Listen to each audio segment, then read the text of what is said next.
So welcome to week 1 of the spring session of Ironmen, a life worth pursuing. Tonight we're going to have a great time looking into this whole arena of what does a life worth pursuing actually look like. Maybe you've never even given that some thought. Maybe you've wondered, is my life worth pursuing? Is there such a thing as a life worth pursuing? And what is entailed in all of that? It's going to be a great evening and a great spring as we begin to think about something, because one thing's for sure, we only get to do this thing called life one time, and we want to make it count. We're looking forward to a great night and glad you're with us.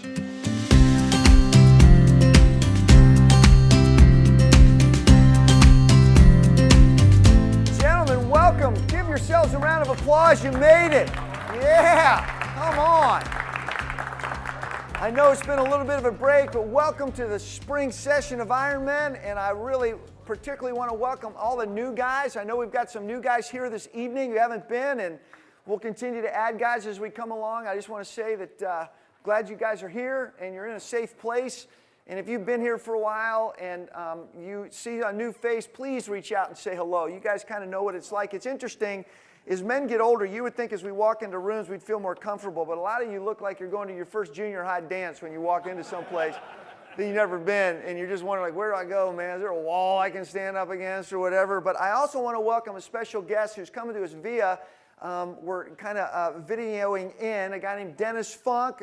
Maybe Matt, turn that around and say hello to Dennis. There's Dennis. Yeah. We hope at some point to maybe get Dennis here. He literally earlier this year, a while back, almost a year ago, if my time frames are right, Dennis was on his way here on a Monday night, was in a motorcycle accident.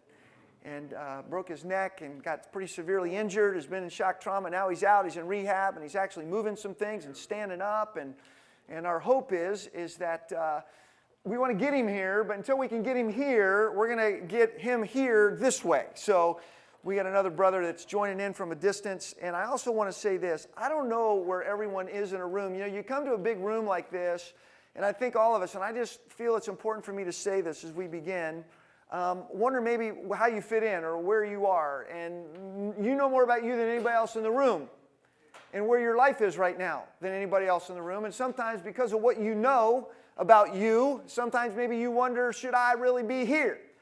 And my answer to that question is absolutely.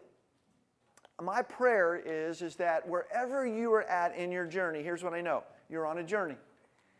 And I know this is wherever you may be right now is obviously where you are, but it doesn't completely define everything about you, and it isn't where you necessarily need to end up, and we need each other. This is why we're in this room. This wasn't started because a bunch of guys needed some place to go on a Monday evening or early on a Thursday morning. And what we're going to talk about has everything to do with this. And so I just want to say, wherever you are, you're welcome here. We want this to be a safe place. And what we talk about here kind of stays here. You know, it goes on to Vegas, stays in Vegas. We kind of meet it right here, right like this. And I'll be honest with you. I try to be as honest and vulnerable in the times where I've tried to share stuff as I feel is appropriate for me, my wife, and our family. And I've had to go home and sometimes say, honey, I need to tell you something I said tonight. And she said, you know, that would have been more helpful had you told me that prior to saying that, because I'm not sure I'd have given you the green light on that one. But given the fact that you did, thank you for letting me know. So next time, don't do it, knucklehead. And no, she doesn't say that. So let me give you a little context. These next 8 weeks, we're going to talk about something called a life worth pursuing. If you happen to be a person who goes to Grace, and I know not everyone here does, and that's terrific because this is for anybody, but we just did a series on this in church, but we were planning this before that actually rolled out. And I want you to know, this kind of came from hearing this phrase around here, a life worth pursuing. And so one day I was thinking about this some more. And I thought, yeah, that's kind of interesting. It'd be fun to do something like that. And I sent some thoughts to some of our core team. I thought that'd be fun to do because here's the reality. All of us are consciously or unconsciously pursuing or running after something. Let me say that one more time.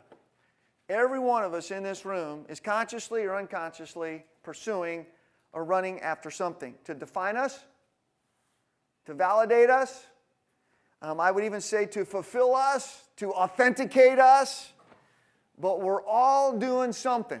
And we want to take some time to think about this because of this. We all have a limited amount of time to make the most of this journey. I've said this before. I am absolutely convinced of this, and I am playing the back nine in my life. And some of you are too. Some of you, I'm looking around the room like, you might be playing the last three. I'm teasing. I'm just giving you a hard time. And I don't know where I am in that back nine. I mean, I don't know if I'm teeing off on 10 or in a sand trap on 17. But here's what I know. I know this, that every day I live, things that used to be a big deal to me, some of them aren't a big deal anymore. The older I get, I'm learning every hill and we're dying on. And there's some things that are really, really important to me now that I wish would have maybe been a little more important earlier. But I will say this, it's never too late for the right things to be more important to us. It's never too late. The scriptures, and I don't know where all of you are, but a couple passages that kind of keep me framed in this. One of them comes out of Psalm 90, where Moses says this, Lord, teach me to number my days, that I might present to you a heart of wisdom, which means this, there actually is a number to our days. They're not endless here, this side of glory. Another one in James chapter 4, verse 13 says this, our life is but a vapor, a mist. It's kind of like a pff. It's not unimportant, it's just short. I mean, if we even put on our thing like this is the whole continuum of time, which obviously it isn't, illustration, I said, okay, why don't you come up here and put your lifespan up here? I mean, if I gave you a pencil, it'd be a little dot, you know what I mean? And here's the crazy thing, it's very, very important as we're going to see, but there is a dash, you know, there was a time when you were born, and maybe when you leave, we don't know when, but there's a dash, and we're in this moment. And so I just want us to think over these next 8 weeks in the fact that we get one life to live. What is it in that life that actually might be worth pursuing and going after? Because I personally don't believe everything has of equal value. I really don't believe that. And Jesus said a lot of amazing things, but one of the things he said, wherever you might be again in your own faith, he said this, what good is it for a man if he gains the whole world and forfeits his soul? Like, what good is it? You think about it. If you get your arms around all the stuff that you want to get your arms around, you did everything you wanted to do, you tried all the things you thought were going to give it to you, and it actually ends up costing you the very essence of your being. And I think within that statement is an implication that we can be forfeiting something of value as we go after gaining something else. Going after these things means you're probably not possibly doing these things. That maybe you're really forfeiting something by pursuing something. And maybe you've never taken the time to think about it. Well, we want to do that, create some space. I think the other thing that the statement says is that there really are some temporal realities and eternal ones that we can sometimes get lost in the day-to-day, can't we? Do you guys ever do? I do. Have you ever just stop and go, what just happened to today? Like, what just happened? And I would say this, that I think what's pursuing has got to touch the deepest part of us if it's really worth pursuing. That if it's really worth pursuing, have you ever had a moment or an encounter or an experience where you just sat there and you said, oh my gosh, like that was incredible. I need more of that. And we want to talk about this. So here's what I'd love you to do. I'd love you just to turn. This is what I love, making guys feel uncomfortable. Let's just turn to one or two, no more than that, because you won't have time. We're just going to take a few minutes, 10 minutes. I'd love you to just turn to one or two other guys. If you don't know each other, at least get each other's names, okay? But then I'd love for you to think about this. Do you ever, and this isn't a right or wrong answer, this is just declaration, do you ever find yourself wondering about what life is really about? I mean, we're walking around doing this thing called life, but have you ever allowed yourself to think, yeah, what is this thing that I'm doing day to day? And what value is it of us? In fact, I think the question's right here. Do you ever find yourself wondering about what life is really about or the value of what you have, even in your own life? Do you ever really think about the value of what you have or what you're really giving your energies to? Or you kind of just on this train and it's just going and you're getting on it every day and you're never asking, where's it headed? Should it stop? should we change tracks? Is this really where I want to go? Because at some point, you don't get to replay this thing. And some of us at least have a chance to maybe stop the train and go, I need to get on a different track. It might be time to do that. So turn to one or two guys and just do whatever you want with this question. Get after it as best you can, okay? Again, no right or wrong answer. Then we're going to come back, and I want to show you a video clip that I think will really be an encouragement to you, all right? Enjoy.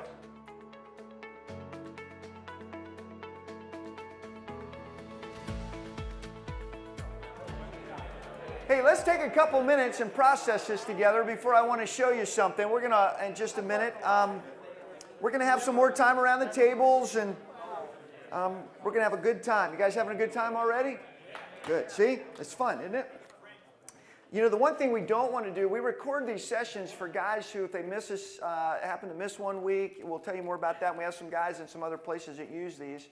What would not be helpful is if your significant other in your life sees how much you guys talk at these places, because they're going to wonder why you guys don't do a better job at home sometimes. So, okay. So, seriously, let's just talk for just a minute. Just kind of what anything that's kind of surfaced for you when you think about, do you ever find yourself wondering about life and what really is going on, and, you know, about the value of what you have or what you're giving your energies to? I mean, again, this isn't a right or wrong answer. Like, we're human beings here. I mean, does anybody feel like anything? You guys were all jabbering, so somebody had to say something. A few of us want to throw out a thought. Yeah, thank you, Gary. Real loud.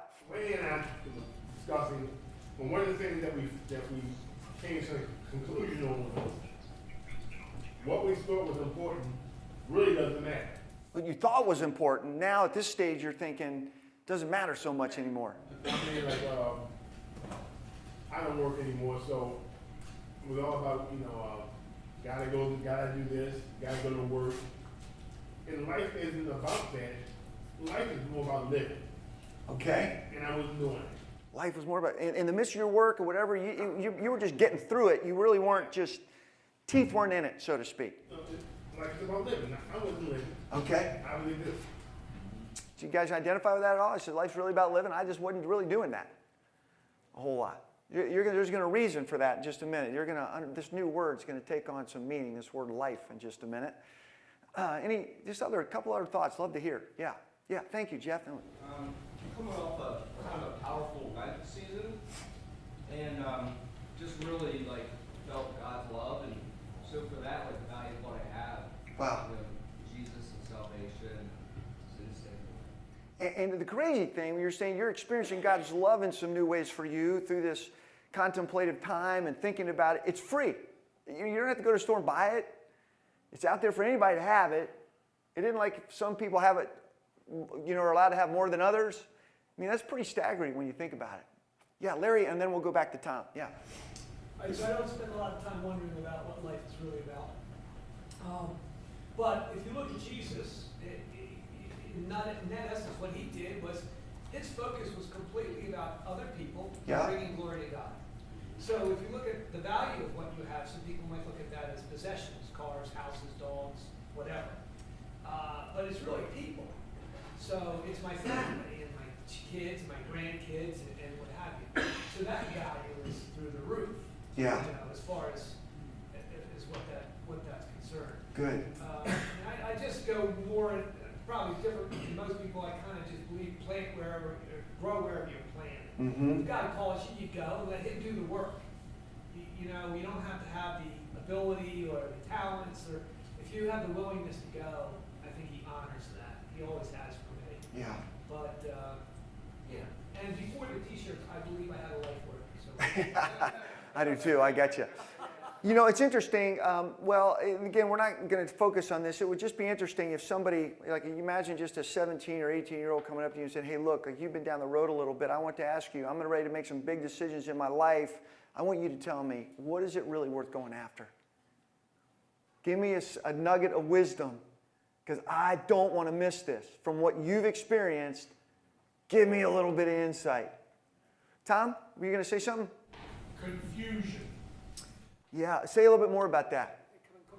Trying to find the balance between following God's rule and getting through the rat race. Okay. Sometimes the rat race will pull you in a direction that you don't really want to go to. And you're asking God, how do I do this? Yeah. Because, you know, as a father, as a husband, as a provider, as a protector, I've got to make sure that there's a roof over the head of my family, there's food on the table, there's clothes on their back.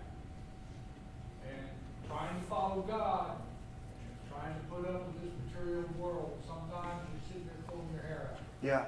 Some of you guys have never felt that tension, have you, between your faith and what sometimes you feel is right and the things that pull at you all the time, right?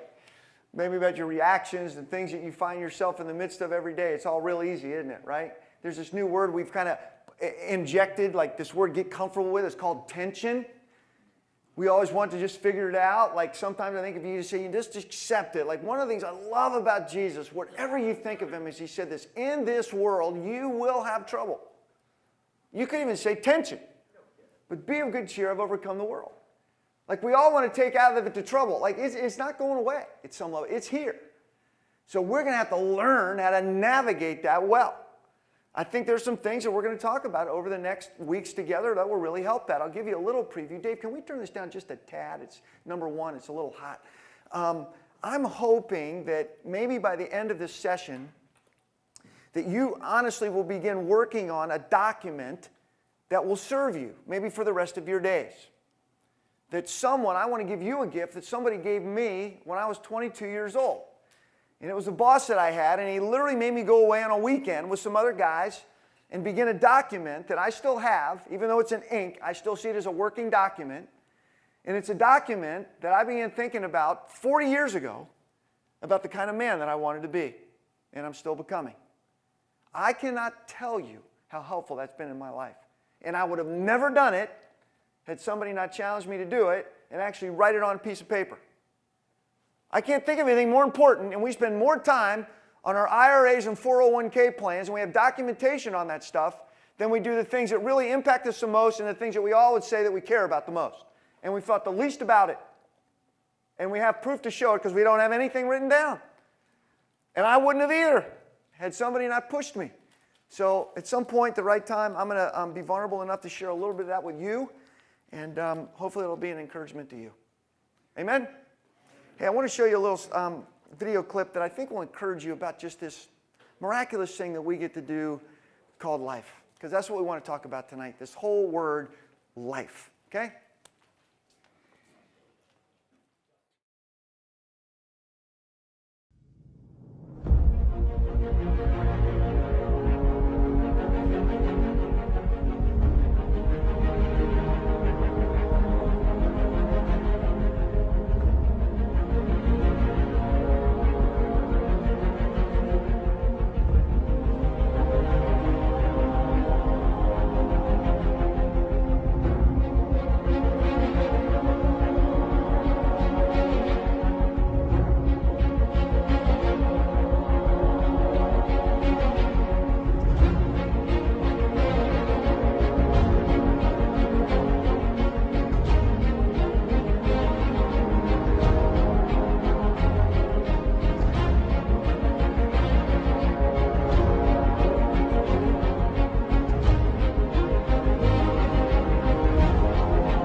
What are you thinking after you see that?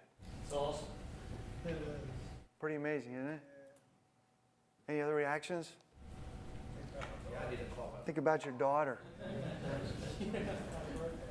Just had a birthday. How old? 24.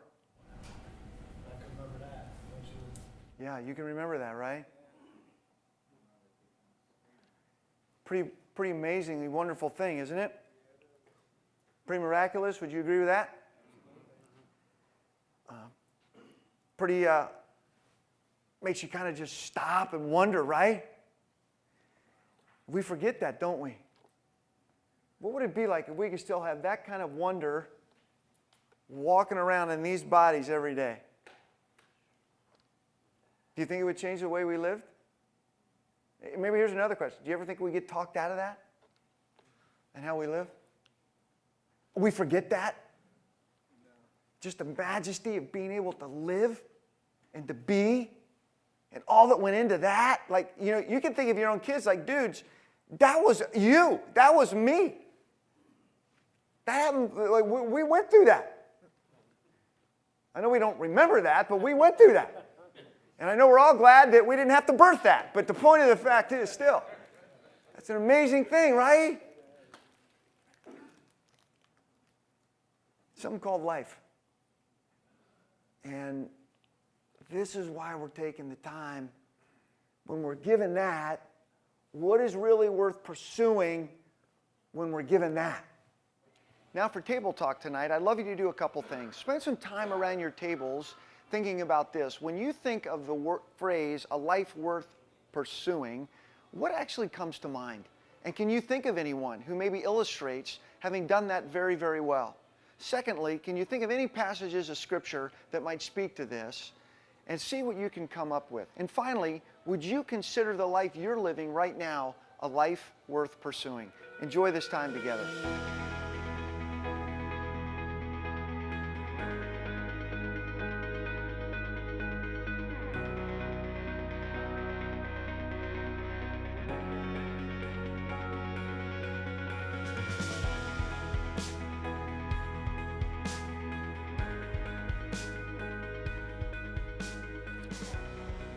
Hey, I want to define for you guys in just a minute a couple of words that are really important that you will understand once they're defined. We just don't think about them.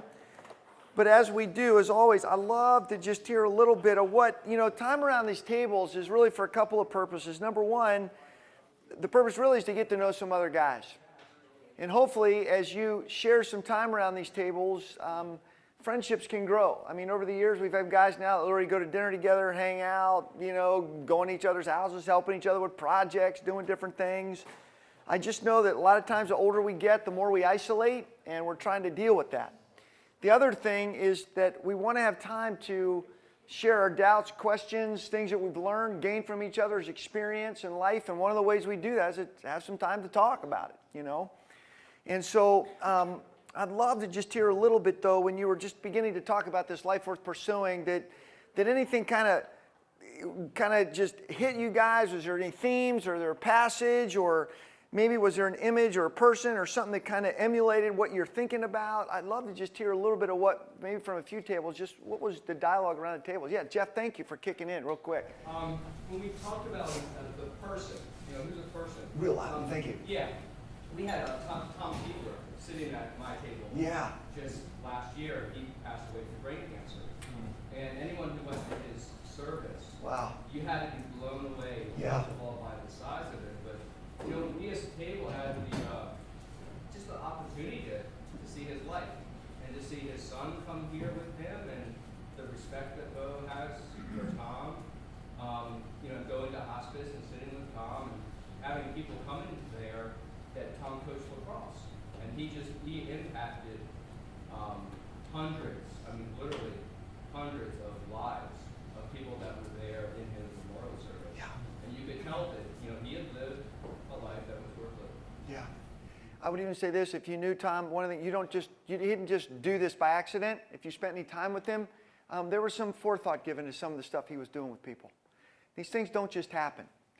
And a lot of things, God, dumb luck with that guy. Look at all that guy. No. He actually thought about the kinds of things he wanted to live for, pour into people, and do. That's good. Yeah, Mike, thanks. One of the members of our table has a one in the oven, so the video is very impactful. Wow. Which one of you guys is pregnant? Sorry, go ahead. But just talking about events of significance in our life that enable us to transform our view of of what's important and where the priorities lie and what's worth pursuing. We had a little bit of discussion about the fact that has happened in a dramatic way for our father to be. A little discussion on top of that is, where did that come from? You know, what happened to make that possible in your heart? Yeah, good. Good challenge. This is good stuff. A couple more. This is good. Love to just hear just kind of things that are stirring, you know, like we're doing this thing, right? Like what one comes to mind when you're kind of hearing that? Thank you. Yeah. One of the things that we came up with, you know, it was a consistent theme was about reconnecting with people. And there was kind of two phases with that. I had a story where I had reconnected with someone that we had we parted ways 20 years ago under bad circumstances. And then you know, he reached out and I accepted, and we reconciled. You know, and then we talked about just reconnecting with people we hadn't seen in many years, because it's true that as men we isolate, and we find ourselves spending most of our time alone doing something. You know, but when you get that reconnection, it's almost like a rejuvenation. Yeah. Where you get that, you almost go back to the time you were. Yeah. When you're with that person. You know those friends where you're like, you think you hadn't seen them in 20 and Yeah. you have a conversation, it feels like you saw them yesterday. Yeah. Beautiful. That's good. Really good. Really, really good. Anybody else want to share anything? It's good. Really, really good stuff. Anybody? There's a little. Yeah. Thank you, Dave. I don't know if this adds a whole lot to the conversation. Yeah, sure it does. One thing we were saying, that when we get off the track of pursuing the life we know we should be pursuing, we're thankful that God's grace is infinite. Yeah. I read some kind of quote today. A guy standing out, he goes, I've given God numerous reasons to give up on me, but for some reason he just won't quit. It was just this awesome line, you know, like giving God numerous reasons to quit on me, but he just won't listen, kind of a thing, you know. I thought, man, that is just money right there. Money, money, money. Well, listen, I want to just talk a little bit. Again, we talk about this life, and I just want to affirm again, I just don't want to take this for granted. I know it seems like you're stating the obvious, and sometimes the obvious is so profound, that's why we miss it. And just what a gift the fact that we exist even is. Like if you could ask Bo right now, if Bo is here, would he like some more time in his dad's physical presence? He would say yes. And just this wonder of life reflects God, who is life. God actually is life. And so when he creates, I know this sounds crazy, he actually gives what? Life. I know that sounds crazy, but it's pretty significant in that the creation, not just that God gives life, but he actually had something in mind when he actually did create. He didn't just create because he was bored. In fact, listen to these words in Proverbs chapter 8, and it's speaking of wisdom. Then you think back in Genesis, it says this. This is wisdom speaking, Proverbs 8, verse 30.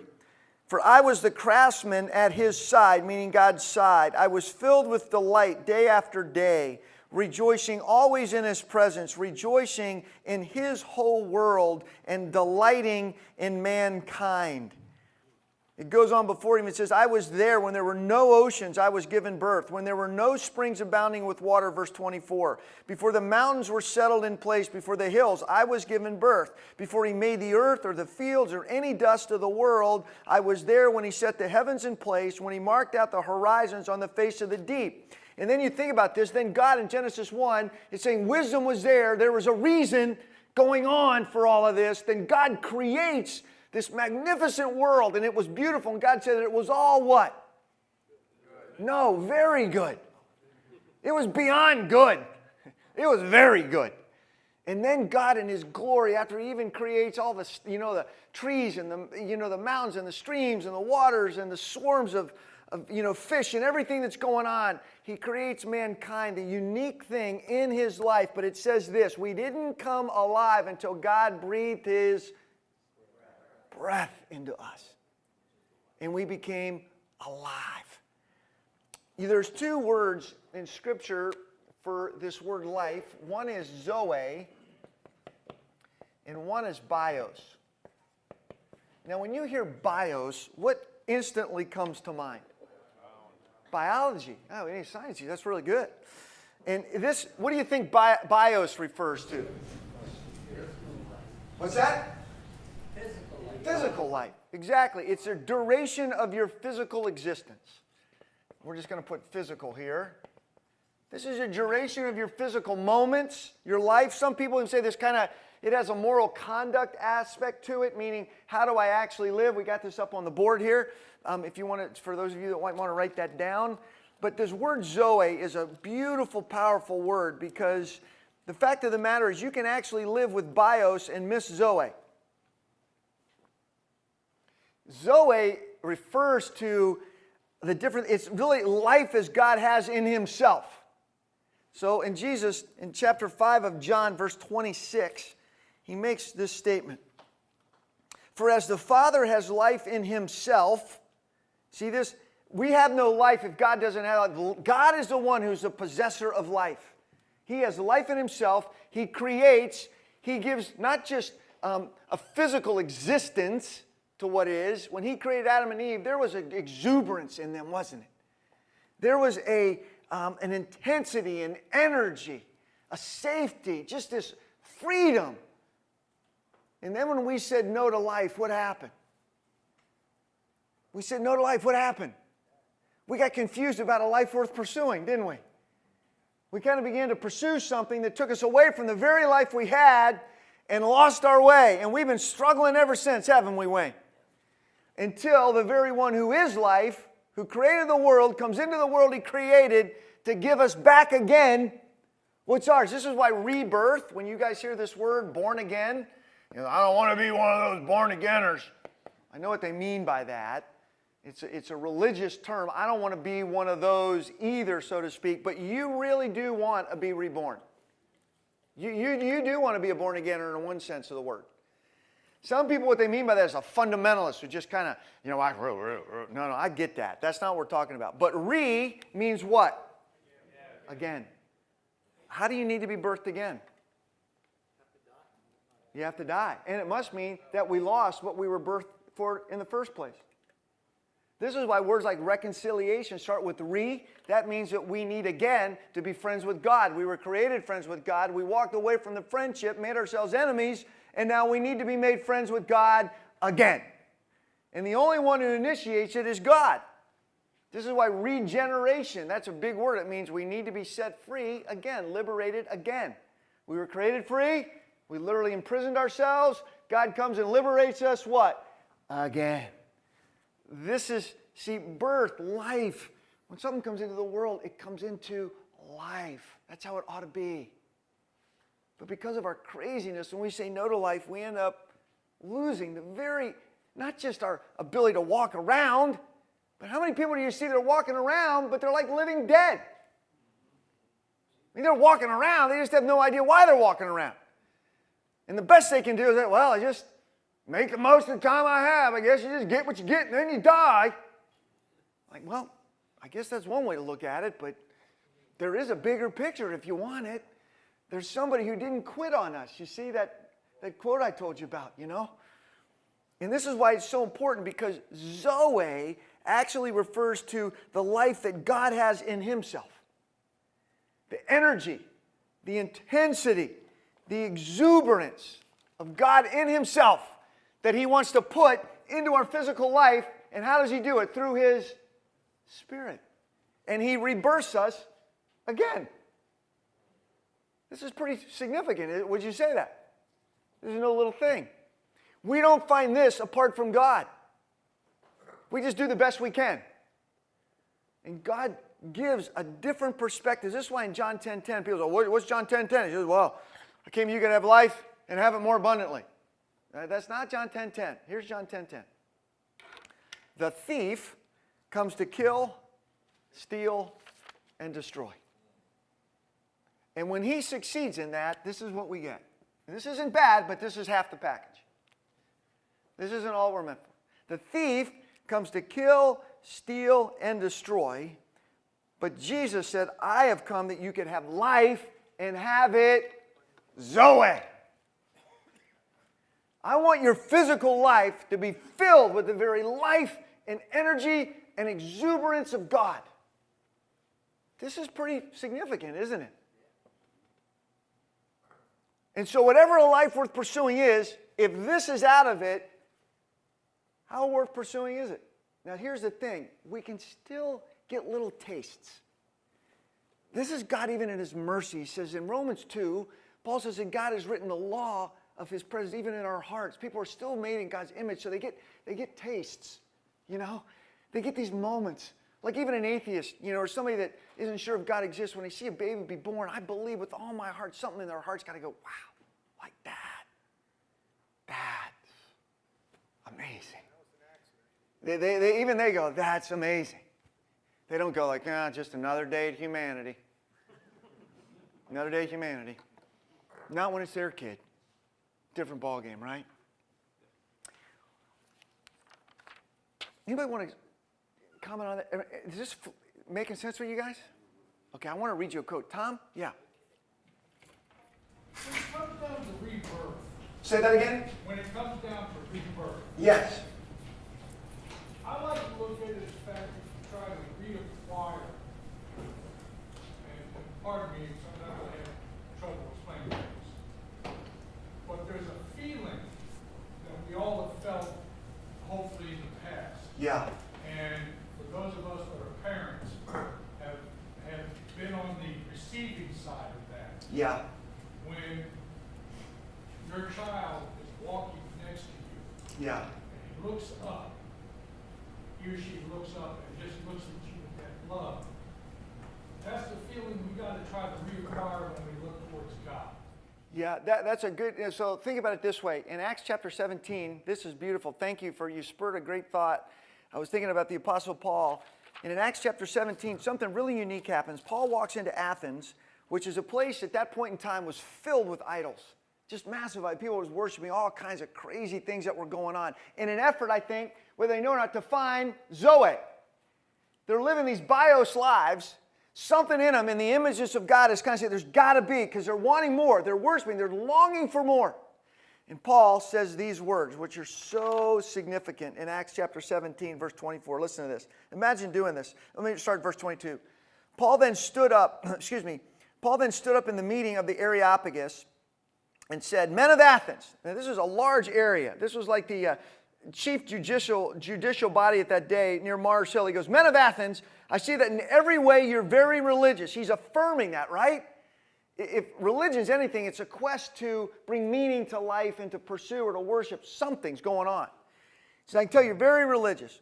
For as I walked around and looked carefully at your objects of worship, I found an altar with this inscription, to an unknown God. Now what you worship as something unknown, I'm going to proclaim to you. Imagine you walk around, he's literally seeing altars to an unknown God. He goes, I'd like to tell you about that unknown God that you're worshiping. I want to tell you about that. Because your worship's right, your object's wrong. And then he goes on and says this, the God who made the world and everything in it is the Lord of heaven and earth and does not live in temples built by hands. And he is not served by human hands as if he needed anything, because he himself gives all men what? Life and breath and everything else.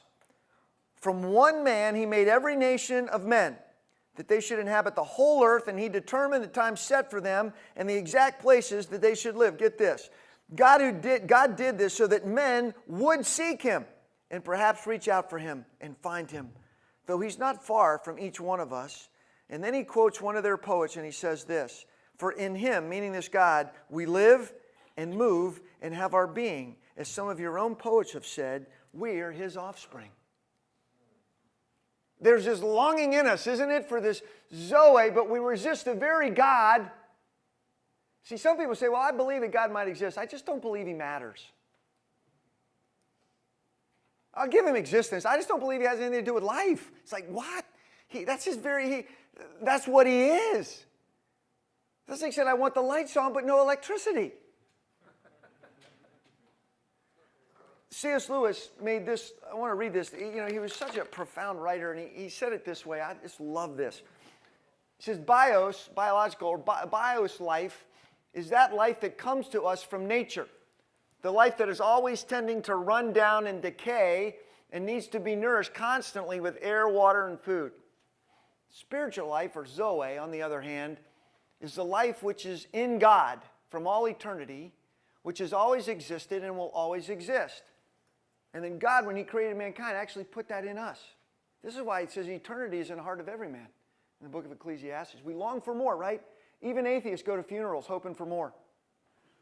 Then he says this, the difference between having bios and Zoe, this is a great line, is like the difference between a statue and a man. He says a man who changed from having bios to Zoe would have gone through as big a change as a statue which changed from being a carved stone to being a real man. That's a pretty profound thought, isn't it?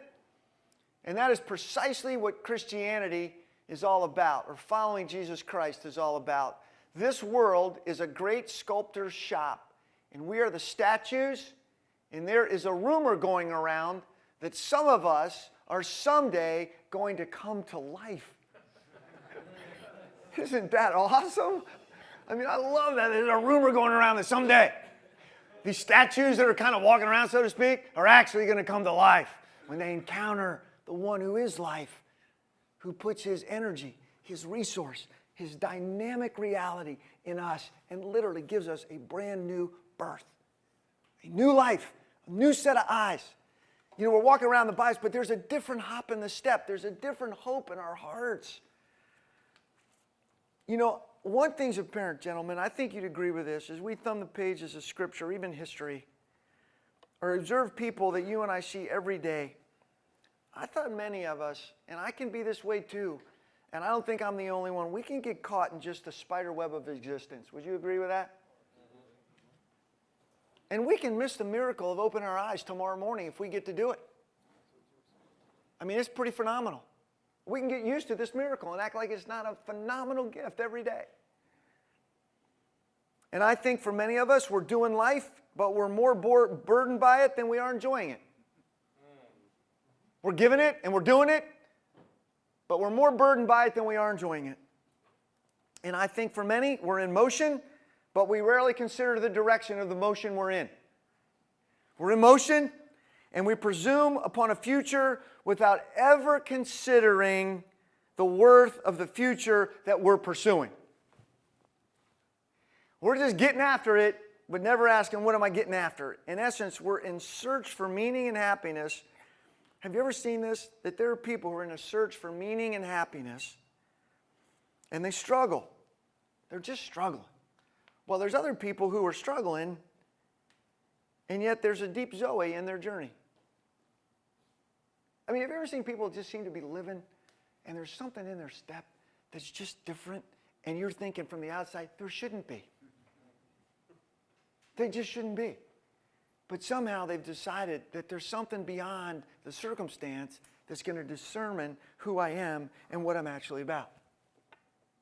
I think that's profound. That's why we're doing this little 8-week series. So some of you may have read Viktor Frankl's book, Man's Search for Meaning. If you haven't, I highly recommend it. And one of the things that he notes in that book, and Jasper, if I'm wrong, correct me, but he doesn't, thank you. He notes in that book that there were people who actually survived the horror of the German war camps and lived, not only physically, but actually survived and lived pretty happy lives. And then there were people who actually survived physically, but did not. They never recovered. And he tried to do some discernment between those who survived and lived somewhat of a healthy, exuberant life and those who didn't. And here's what he found out. Those who were in the German war camp had made this decision. You might, in essence, take my bios, but you can never have my Zoe. It's another way to put it. You can take my life, my body, and you can put it in a prison, but what you can't have is me. I'm not giving you me. And I think a lot of times we never ask who gave us me. And if this life is about anything, to have a, if you will, a pop in our step and a sense of meaning to our days, that maybe there's something so grand. I think some think that life is just what it is, and whatever's worth pursuing is just up for whatever person to figure out, and whatever you figure out, awesome. It's awesome. Whatever, just come up with something. As long as you come up with something, and I've heard this often, you just do you. Just do you. And I get that at one point. You should do you. I mean, you shouldn't try to be somebody else. But we act like everybody just creates their own reality, and every reality works. What if there was more to it than that? Just what if? And what if there really is something and maybe someone actually worth pursuing? And what if this life is actually, this something that's worth pursuing has actually been hardwired into us and we can actually miss it? That it's possible to miss the very reason we exist. Do you think that's possible? I don't know. These are the kind of questions we want to talk about. And could we be moving so fast that we're simply living our lives versus considering the lives that we're actually living? I mean, this is crazy that we do this. And then we act like a victim, like life did something to us, and we got the short end of the stick. And we've been a part of many of the decisions that led us to feel the way we're feeling. So we just kind of live this thing called life without considering the kind of life we're living. And I just want to continue to be pushed as a person, as a man, to not do that. And I want to encourage you not to do that. And we want to, because I tell you this, if we want to experience Zoe, not just bios, then it's going to demand a deeper dive. And that's what we want to do in the next few weeks. We want to really decode some things and take a deeper dive. And I'm hoping at the end of this time, honestly, that you really will. You'll have some kind of document that maybe you can say, oh man, this is awesome. This isn't done like life's an art. It's way more of an art than a science, right? I mean, I wish it was just A plus B plus C equals D. It just doesn't work. I mean, my life hasn't worked that way all the time. But I know this, man, it is an incredible ride when you get to connect it to God Almighty. And maybe we can begin to taste this side of glory,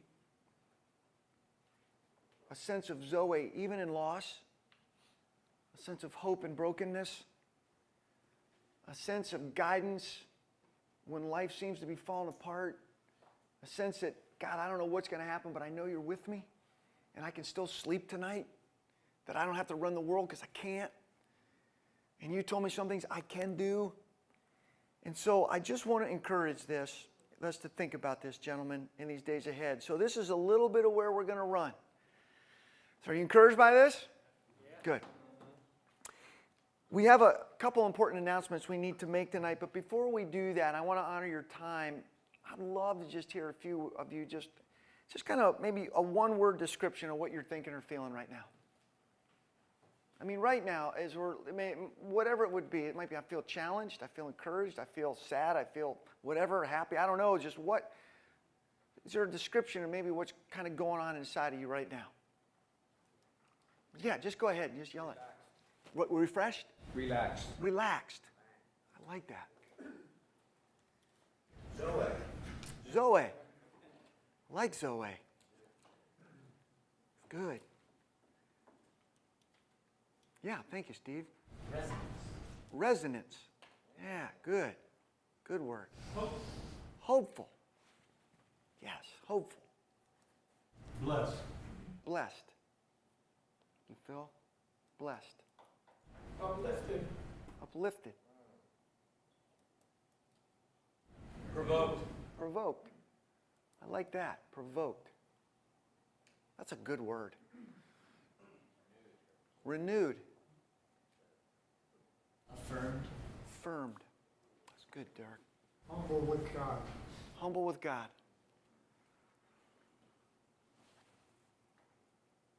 I love this quote. The difference between having bios and zoe is like the difference between a statue and a man. A man who changed from having bios to zoe would have gone through as big a change as a statue which changed from being a carved stone to being a real man. And that is precisely what following Jesus Christ is all about. This world is a great sculptor's shop, and we are the statues, and there is a rumor, I love this, there is a rumor going around that some of us someday are going to actually come to life. This is why Jesus said, see, there is a thief who comes to kill, steal, and destroy, but I came to give you again exuberance, zoe. But it's going to mean we're going to have to lean in and take a look at maybe some of the stuff that keeps us being a statue. So we're going to keep after that, okay? Amen? Listen, it's open season. Keep bringing guys. They can come next week, the 6th week. We don't care. Like, we want them to just come and be here. And there's a bunch of little articles out there. If you like to do some reading, I just put things out there I think would encourage you, that have encouraged me, and push you a little bit. So if you're new, here's what we do every time when we leave. We all stand before we all break down the tables and everything. But we have a little verse that we work on during our session. And it's kind of customary here that we all get one of these laminated cards that you can drop in the toilet and still salvage.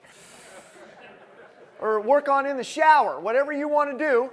And we read this together as a way of trying to get this in our heart and soul as our last word. So let's do this. Then he called the crowd to him, along with his disciples, and he said, whoever wants to be my disciple must deny themselves and take up their cross and follow me. For whoever wants to save their life will lose it, and whoever loses his life for me and the gospel will save it. For what good is it for someone to gain the whole world, yet forfeit their soul? Or what can anyone give in exchange for their soul? If anyone is ashamed of me and my words in this simple, adulterous generation, the Son of Man will be ashamed of them when he comes in his Father's glory with the holy angels. Amen. So for next week, on week 2, we want to consider this whole word of worth. What does that word mean? And how does it impact a life and what we pursue? Because everything doesn't have the same amount of worth. So as you think about next week, maybe give that some thought. What really gives something its value? And maybe think of some passages of Scripture that speak to this very reality. Enjoy your time this week. We're going to have a tremendous time together again next week.